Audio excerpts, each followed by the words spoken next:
kita sudah ketemu ya dengan Menteri Pan RB Bu Rini, kemudian ketemu Prof Zudan, Pak Abbas sebagai Deputi SDMA Kemenpan RB, dan Komisi 2 dalam satu ruangan diskusi publik. Itu sudah ketemu.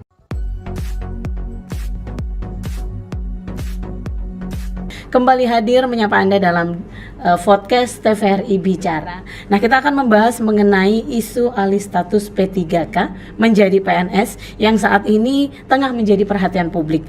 Dan berbagai aspirasi ini terus disuarakan oleh teman-teman P3K dari berbagai sektor, termasuk pendidikan, kesehatan, instansi pemerintah lainnya. Perdebatan mengenai kesetaraan hak, jenjang karir, pengembangan kompetensi, hingga kepastian masa depan ASN menjadi bagian penting dalam diskursus kebijakan nasional saat ini. Untuk itu kita akan membahasnya. Tema perjuangan P3K menuju ASN sudah hadir di studio narasumber yang begitu spesial hari ini. Beliau merupakan Sekjen DPP ADAPI atau Asosiasi Dosen ASN P3K Indonesia, Bapak atau Kak ya, lebih akrab dipanggil Kak Tarom, Kak Muhtarom MPDI. Kita sapa terlebih dahulu. Assalamualaikum Kak Tarom, apa kabar? Waalaikumsalam warahmatullahi wabarakatuh. Baik Mbak Ayi. Waduh, luar biasa. Ini sedang berjalankah perjuangannya? Masih dalam proses apa atau sudah sampai mana nih?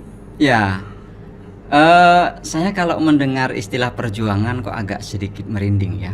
Artinya Mbak Ayi menggunakan diksi perjuangan itu, ini kan ada nuansa heroik ya. Saya kalau kami sih sebetulnya lebih menggunakan istilah menyuarakan aspirasi. Jadi lebih soft gitu ya. Oke, pertama begini Mbak Ayi, saya ingin berangkat dari realitas yang terjadi saat ini, bahwa kehadiran kita untuk katakanlah tadi menyuarakan aspirasi itu bukan datang secara tiba-tiba, tapi berdasarkan kajian yang sangat panjang. Kajian baik itu kajian hukum, aspek-aspek lain yang terkait di dalamnya. Termasuk Mbak Ayi, hari ini kita juga selain ADAPI, kita ada organisasi lain, lintas profesi, dan itu sangat intens menyuarakan aspirasi P3K. Karena ini lintas profesi, di dalamnya ada tenaga pendidik, kemudian ada tenaga kesehatan, tenaga teknis dari berbagai macam instansi baik pusat maupun daerah. Jadi kalau dibilang hari ini kita berjuang itu tentu akan panjang ceritanya, begitu Mbak ya. Karena secara regulasi kehadiran P3K ini kan sebetulnya ketika ada Undang-Undang ASN nomor 14 tahun 2015 itu pertama kali itu. 3 tahun kemudian baru muncullah Permen atau yang disebut dengan Permen Pan RB 49 tahun 2018 tentang manajemen P3K. Nah, kalau dilihat dari sejarah munculnya, sebetulnya P3K ini kan tidak didesain ya, tidak didesain dan disiapkan untuk profesi-profesi tertentu, atau tidak disiapkan untuk yang sekarang kita lihat. Dulu berdasarkan data yang kita punya, P3K itu disiapkan untuk tenaga yang sifatnya kontraktual dan tidak permanen. Contoh misalnya, Kementerian A butuh ahli nuklir nih, maka cari ahli nuklir. Maka basis P3K itu berbasis pengalaman, nggak bisa nol pengalaman. Nah, 5 tahun dikontrak selesai. Nah, kenapa ceritanya kemudian P3K seolah-olah dijadikan sebagai solusi untuk mengatasi masalah honorer, kan begitu Mbak? Iya, betul. Nah, itu kemudian yang menjadi persoalan sampai saat ini, begitu Mbak Ayi. Oke, sehingga muncullah mungkin keinginan para teman-teman P3K ini ingin adanya kesempatan yang sama, mungkin hak yang sama dengan para ASN, seperti itu. Ya, tepatnya katakanlah PPNS lah begitu ya. PPNS.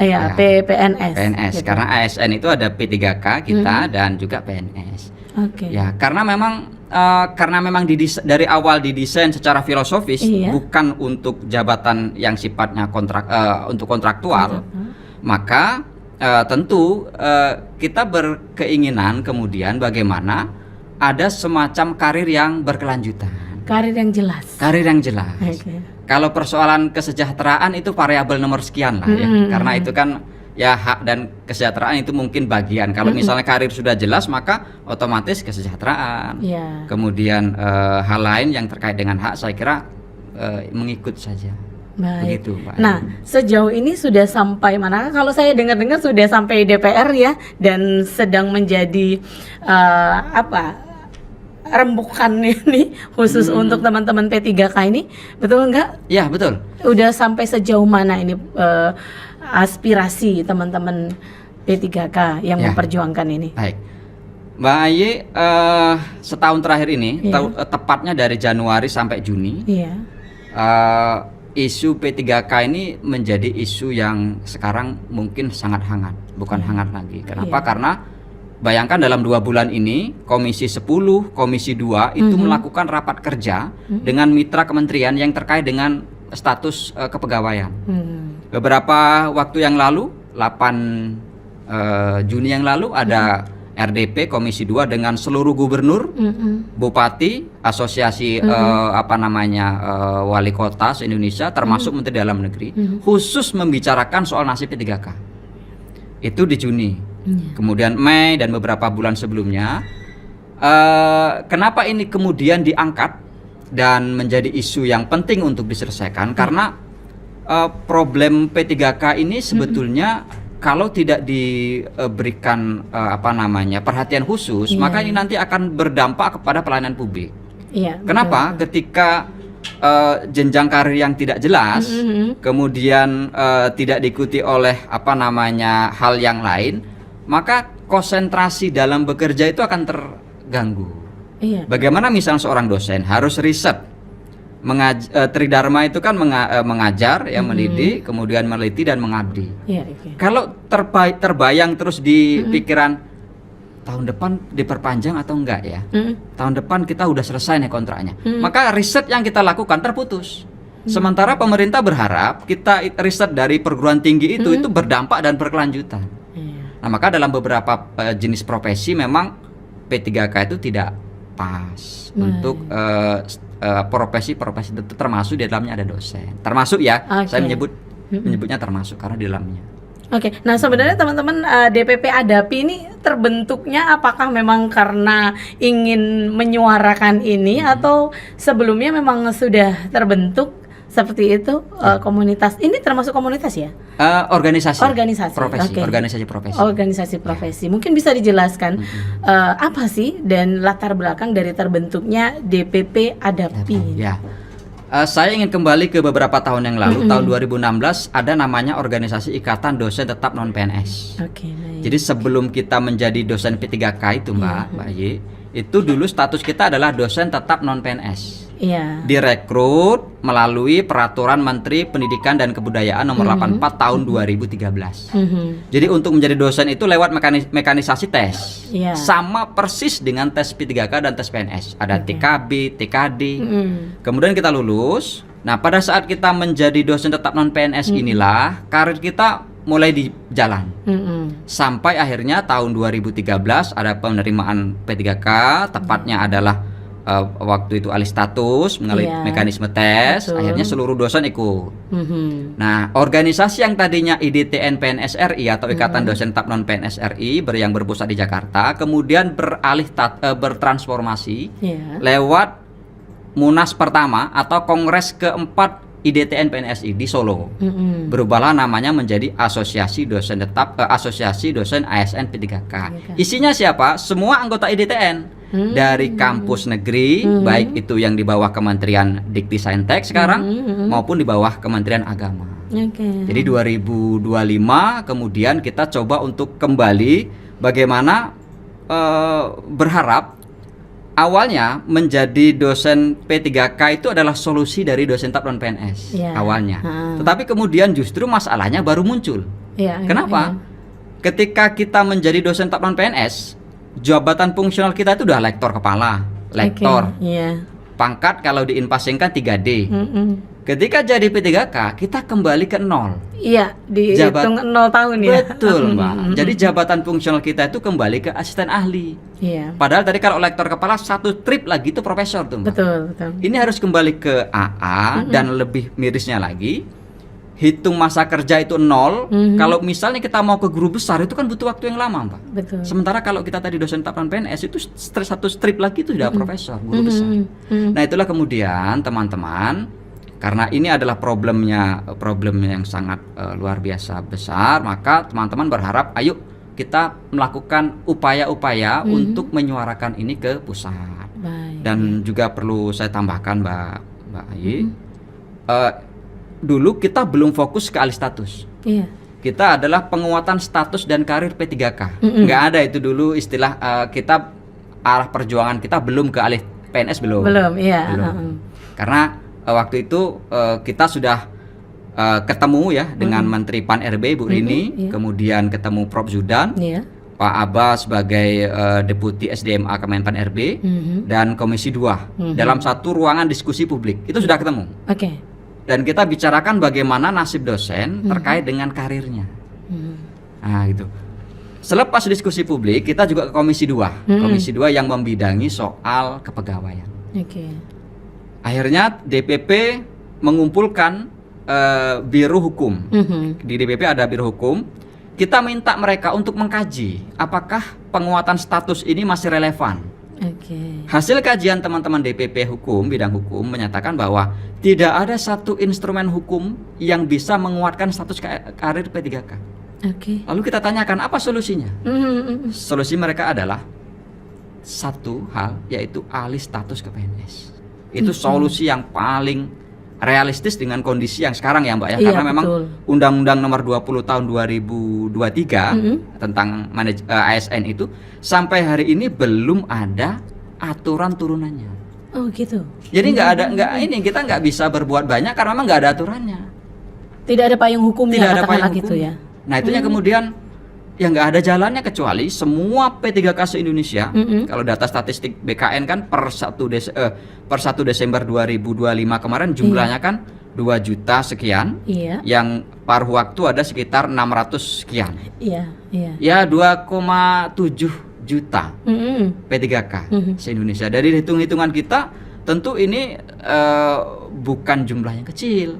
Pelayanan publik itu salah satunya didukung oleh mereka-mereka ini. Betul. Baik di instansi pusat maupun di instansi daerah.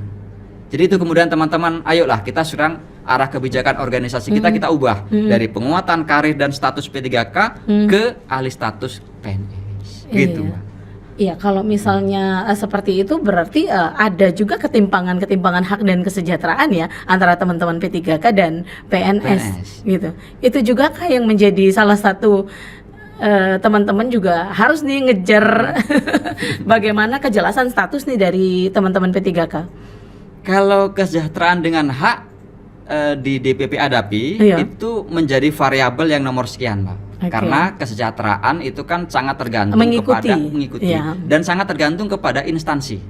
Di mana P3K itu dibina. Kalau di pemerintah daerah berarti Pemda, Pemkab. Kalau di pusat berarti kementerian. Nah, ini kan antara satu kementerian dengan Pemda, Pemkab kan berbeda-beda tuh. Katakanlah Pemda yang pendapatannya besar, yang APBD-nya besar, ya kesejahteraannya pasti akan sama dengan katakanlah misalnya PNS. Kementerian yang instansi pusat, kementerian itu juga antara PNS dengan P3K hampir tidak ada beda. Nah, itu kemudian kan sangat kasuistis ya Mbak ya. Tergantung kepada instansi dan pemerintah daerah. Itu kenapa kemudian kesejahteraan itu mengikut lah ya kalau bahasa kita, tetapi bukan tujuan utama. Begitu Mbak. Baik. Nah, ini kira-kira apakah sudah ada respon positif kah dari hasil teman-teman menyuarakan ini? Kemudian apa ada angin segar kah untuk teman-teman P3K ini bisa nantinya menjadi atau diangkat menjadi PNS? Ya. Saya ingin berangkat dari pernyataan Menteri Diktisaintek Prof Brian di dalam 2 kali kesempatan publik ya. Beliau sampaikan di RDP dan Raker Komisi 10 di bulan Mei yang lalu dan di awal tahun yang lalu. Beliau sampaikan bahwa P3K itu tidak cocok untuk dosen atau dosen tidak cocok untuk skema P3K. Dan bahkan pernyataan beliau terbaru nih bulan kemarin menyatakan di RDP Komisi 2 itu ke depan kita tidak akan menerima lagi dosen P3K. Yang akan kita terima adalah dosen PNS. Pertanyaannya kemudian adalah kemana 10.942? Dosen P3K se-Indonesia itu ada 10.942. Banyak itu juga ya banyak lumayan data BKN. Nah, dalam pernyataan beliau di RDP itu menyatakan bahwa kita akan carikan upaya-upaya yang optimal. Nah, kita menafsirkannya beda. Kita menafsirkannya bahwa upaya optimal inilah yang kemudian kita sebut dengan ada harapan untuk dialihkan ke PNS. Itu pertama, Mbak. Yang kedua, tahun yang lalu ketika teman-teman dosen PTNB itu PTNB itu perguruan tinggi negeri baru. Ada 35 PTNB di Indonesia yang awalnya swasta dinegrikan. Dulu kan dijanjikan pemerintah nih. Kita negrikan, nanti pegawai dan dosennya akan diangkat. Nah, dalam beberapa kali kesempatan, misalnya Kementerian Dikti-Saintek sudah menyatakan bahwa alih status P3K ke PNS itu sudah di Bapak Presiden. Tinggal tanda tangan. Dan disampaikan juga bahwa nanti Bapak Presiden yang akan langsung menyampaikan itu di depan publik. Nah, harapannya tentu tidak hanya dosen-dosen PTNB saja, tapi juga dosen secara umum. Dan saya kira ketika nanti dosen sudah dialihkan ke PNS, akan ikut profesi yang lain. Kenapa? Karena kami sangat yakin Bapak Presiden dalam hal ini akan memberikan pertimbangan-pertimbangan yang pas terkait dengan nasib P3K. Kita menyebutnya nasib karena memang yang kita tuntut sebetulnya bukan status, Mbak, tapi karir. Ya, ketika karirnya jelas, kemudian aspek lain yang mengikutinya sama, katakanlah hak kewajiban sama dengan PNS, tentu nanti ya kita semua akan berharap satu-satunya solusi ya PNS untuk saat ini, Mbak, ya. Untuk saat ini begitu, Mbak. Tapi itu sudah disuarakan ya? Sudah dan disuarakan. Kita bulan Mei yang lalu ketika di Komisi 10, alhamdulillah Komisi 10 satu suara bahwa dosen ke depan akan diarahkan pada satu manajemen ASN dan itu akan di PNS kan. Dan kabar yang kita terima juga yang tadi saya sampaikan, Mbak, Perpres alih status P3K ke PNS itu sudah di Presiden. Kenapa sampai sekarang belum ditandatangani? Mungkin Bapak Presiden punya pertimbangan. Misalnya nih ya, misalnya, nggak usah deh dosen semuanya, misalnya. Tapi secara bertahap nih. 2027 dosen dulu. 2028 misalnya guru dan tenaga kesehatan. 2029 misalnya semua tenaga teknis, kementerian dulu. Baru tahun berikutnya kemudian baru di pemerintah daerah. Kan kita ini, Mbak, P3K ini kan hampir 78% itu ada di daerah. 20 sekian itu pusat, termasuk kita dosen kan di bawah kementerian ya, mungkin termasuk juga lembaga-lembaga non struktural. Seperti TVRI juga pun sama, lembaga non struktural ya. Iya, betul. Itu semua kan dari pusat. Betul. Jadi sama juga kami juga paling tidak atas aspirasi yang disampaikan oleh teman-teman ADAPI ini juga mungkin akan juga merasakan imbasnya nanti ya. Apakah itu nantinya angin segar ataukah emang betul-betul berita yang positif untuk kita sebagai P3K ini akan diangkat PNS atau ya mekanisme lain yang dikeluarkan pemerintah seperti itu ya. Kira-kira apakah seharusnya ya ini menurut Kak Tarom, pemerintah bagusnya mengeluarkan mekanisme atau regulasi yang seperti apa nih untuk para P3K ini? Kalau memang tidak diangkat menjadi PNS nih misalnya. Ya kita ambil yang buruknya dulu nih. Gini, Pak, Undang-Undang ASN nomor 20 tahun 2003 sampai hari ini belum ada aturan turunan. Yang sekarang digodok oleh pemerintah dan kabarnya nih sudah di Setnek, Sekretariat Negara adalah peraturan pemerintah tentang manajemen ASN. Manajemen ASPP tentang manajemen ASN ini adalah gabungan dua. Dulunya PP manajemen P3K, kemudian PP manajemen PNS. Terpisah tuh, Mbak. Setelah Undang-Undang 2023 tentang ASN itu disahkan, keduanya digabung. Nah, jadi PNS dengan P3K dalam satu PP yang sama. Ini menurut kami ini adalah sinyal positif bahwa antara P3K dan PNS itu akan memiliki katakanlah ya kita menyebutnya kesetaraan. Tinggal nanti P3K ranahnya apa, PNS ranahnya apa. Kita berharap ketika nanti misalnya nih ya, kita kan nggak bisa berandai-andai. Misalnya kalau alih status ke PNS mendapatkan jalan yang terjal misalnya. Kita berharap pemerintah memperkuat status dan karir kita di PP Manajemen ASN yang hari ini sedang digodok. Kalau informasi dari Komisi 2 nih ya, nanti P3K akan disamakan hak dan kewajibannya, kesejahteraannya, termasuk karir. Kalau kewajiban kayaknya sudah disamakan. Sama lah ya, itu ya betul ya. Haknya yang haknya yang belum ya. Betul. Jadi ada ya kita tetap berharap ya ada angin segar ya nantinya yang regulasi-regulasi yang dikeluarkan oleh pemerintah nih ya untuk kita gitu ya, agar katakanlah mencapai keadilan seperti itu ya. Betul. Nah, kalau yang dirasakan teman-teman dari P3K sendiri, dari ADAPI sendiri, kesenjangan apa yang dirasakan antara P3K dan ASN? Ada PNS? PNS ya. Apakah ada kesenjangan yang dirasakan? Iya. Kalau kesenjangan mungkin lebih kepada karir, Mbak ya. Karir ya. Okay. Gini, P3K khusus dosen itu pertama tidak bisa naik pangkat. Baik itu pangkat golongan maupun jabatan fungsional. Jadi kalau sudah A, seumur hidup akan AA. Nggak bisa naik tuh. Yang kedua nggak bisa studi S3. Nggak bisa. Kalaupun dia di studi S3 biaya mandiri dan selesai, ijazahnya nggak diakui. Gitu. Selama-lamanya meskipun dia doktor tapi tetap menggunakan ijazah S2-nya. Itu yang ketiga. Yang keempat, masa kerja kita dihitung dari nol. Iya. Ketika dari nol, Mbak, kita susah payah nih mengumpulkan kum untuk naik jabatan fungsional ke lektor kepala. Betul. Bahkan kita sudah menyiapkan ke guru besar.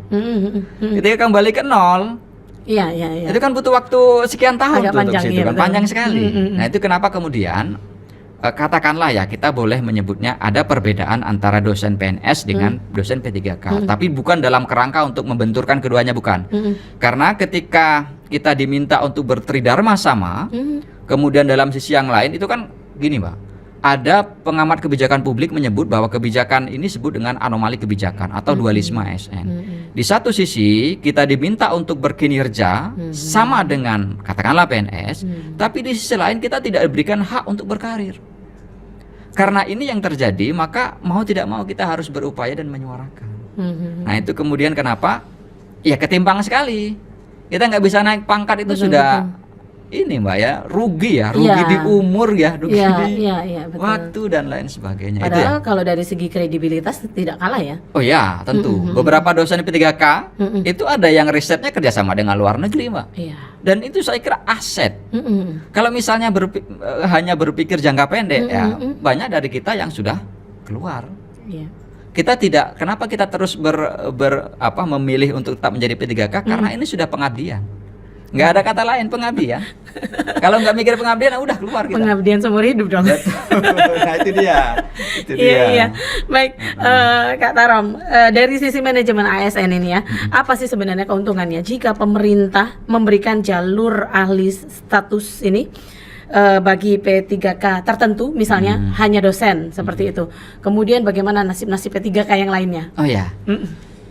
Pertama, dalam manajemen ASN. Ada yang namanya perencanaan kebutuhan misalnya ya, kemudian pengumuman, seleksi, tes, penetapan, kan panjang tuh ceritanya. Betul. Tapi kalau dipotong langsung ngangkat saja dari P3K, ini semua terlewati. Pertama, yang kedua, negara akan diuntungkan ketika mengangkat PNS dari P3K karena mereka ini kan sudah punya pengalaman. Portofolio pengalamannya udah menumpuk, udah banyak. Betul. Tidak lagi mengajari. Kalau mohon maaf, dengan tidak merendahkan hal yang lain. Kalau misalnya baru masuk, kemudian kan butuh training dulu. Sementara kalau dosen atau mungkin juga pegawai P3K, mereka sudah berpengalaman. Portofolio pengalaman tadi yang saya sebutkan sudah banyak, jadi tinggal penguatan saja.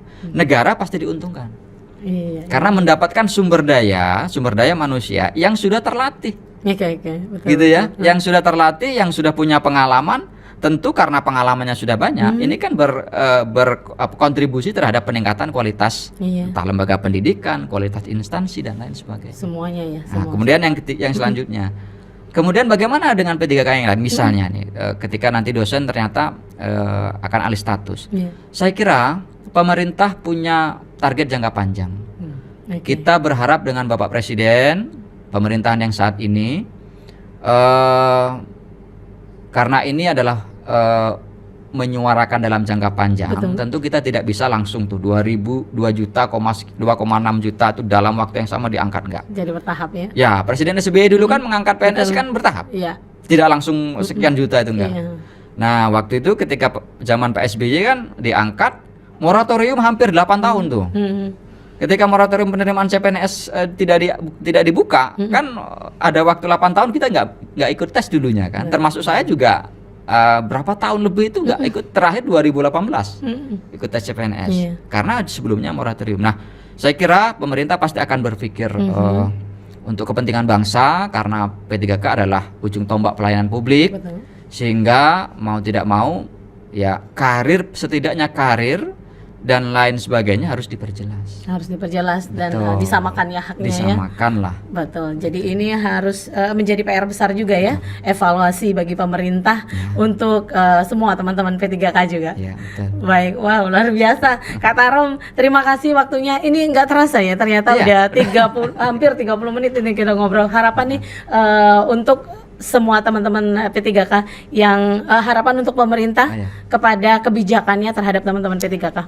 Oke, pertama tentu kita berharap seluruh organisasi yang tergabung di organisasi P3K lintas profesi yang tadi saya sebutkan, hampir semua profesi termasuk ADAPI, tentu berharap pemerintah dapat memberikan kebijakan yang memang berkeadilan. Kenapa kita sebut berkeadilan? Karena hari ini apa yang dirasakan oleh teman-teman P3K itu masih belum sesuai dengan apa yang menjadi cita-cita kita, yaitu ketika kita melaksanakan pengabdian tidak berpikir kapan akan berakhirnya kontrak. Jadi kan mengganggu ya. Meskipun secara ini kita tidak akan terganggu, tapi pastilah itu akan ada hal lain. Kemudian yang kedua, kita juga berharap teman-teman P3K se-Indonesia yang jumlahnya hampir 2,6 juta itu tetap bekerja profesional. Karena sudah pilihan kita sudah disumpah kemarin. Betul. Karena kita sudah disumpah, maka kita harus bekerja profesional. Bahwa kemudian nanti pemerintah menyiapkan skema A, skema B, skema C, kita tunggu saja. Mudah-mudahan sesuai dengan harapan kita.